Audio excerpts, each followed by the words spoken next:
Հետաքրքիր արդյոք հաշտության մնացած դեպքերը, ինչ դատարան հասնել է հաշտության մնացած դեպքերի առումով կարող է տվյալացում վիճակել հաշվառակասական դատարանի որոշումը։ Կարող է, իհարկե կարող է, շանսերը հաջողության հասնելու գնահատում եմ շատ ցածր, ավելին եթե ինձ հարցնեք ինչու սահմանադրական դատարան այսքան ձգեց, կարծում եմ պատճառը հենց դա էր, որովհետև օգտվելով այս ճնշումից շատեր ուղղակի չդիմանալով ճնշմանը, չունենալով բավարար ռեսուրսներ պաշտպանվելու, նախընտրում էին ինչ-որ մի հաշտության համաձայնություն կնքել և դուրս գալ խաղից, քան փորձել մինչև վերջ պայքարել իրենց իրավունքների համար։ Բայց այդ գործերով նորից եմ կրկնում, իմ գնահատմամբ շանսերը նրանց հետ պտտելու շատ ցածր է։ Երկրորդ չարք։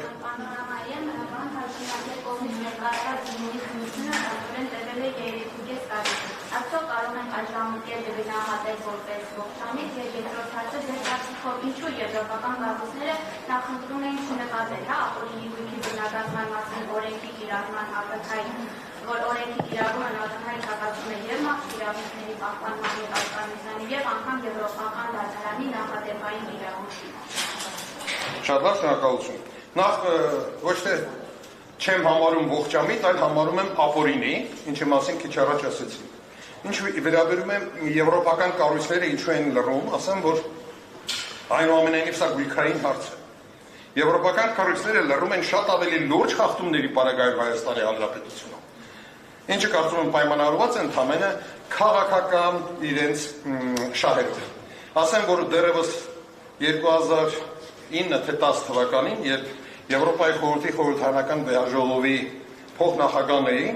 ես Եվրոպայի խորհրդում եմ հայտարարություն արել, որ այս կազմակերպությունը և նրանքից ինստիտուտները դառնում են մարդու իրավունքների և ընդհանրապես իրավունքի պաշտպանից ավելի շատ շահերի պաշտպանի ինստիտուտ։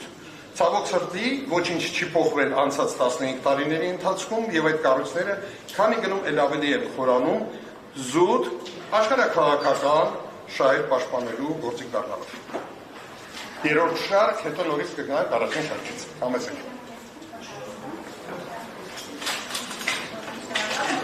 Ես ցիտեմ քրեական նախարարին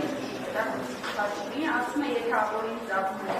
պատկանում է պաշտոնատարանցի, ապատապես իրականացության առարկա պաշտոնատարանա ոչ ժամանակահատվածի համար, այսինքն պաշտոնատար անձի վարակային սահմանափակվածություն հանցագործության կատարման հետ կապված չի լինում։ Դու բավական հետաքրքիր դիտարկումներ արես զբաղության կամ կապարտազանյանցի մեկական արդյոք մենք փորձ չենք ունենալու ողջամիտ պայմաններ, փորձ չենք ունենալու գործերի կարգավորում։ Նախ ասեմ, որ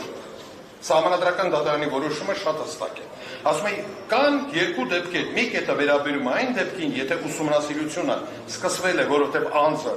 կատարել է ենթադրյալ հանցագործություն, եւ լրիվ այլ դեպք է, երբ անձը պաշտոնատար անձ է եւ կային օպերատիվ տվյալներ։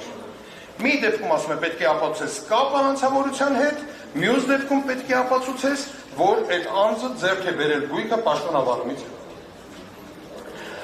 Արտարադատության նախարարի մեկնաբանությունը, երեկվա ես լսել եմ այդ մեկնաբանությունը, այն հետաքրքիր էր հետևյալ տեսանկյունից, նախ ինձ համար ամբողջովին կանխատեսելի։ Ինչ փորձեց ասել արտարադատության նախարարը, նա փորձեց ասել, որ կապ չունի, առաջին կետով ես հարուցել, թե երկրորդ կետով մենք ամեն ինչը կխառնենք եւ որոշում կկայացնենք։ Նորից եմ ասում, ինձ համար շատ կանխատեսելի էր, որովհետեւ Տիկին Գալյանը նախկինում ղեկավարել է դատախազության համապատասխան ստորաբաժանումը եւ իր մեկնաբանությունների, իր կառույցի, իր ղեկավարած կառույցի մեկնաբանությունները հենց այն էր, ինչի մասին քիչ առաջ խոսում էի, որ 3.5 տարի է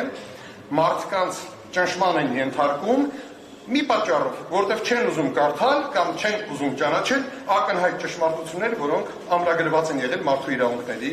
եվրոպական դատարանի կողմից, հիմա արդեն ամրագրված են սահմանադրական դատարանի կողմից։ Կարծում եմ նույն ոճը շարունակելու են, փորձելու են չկարդալ, չընկալել, մի օր իհարկե դա պայթելու է, բայց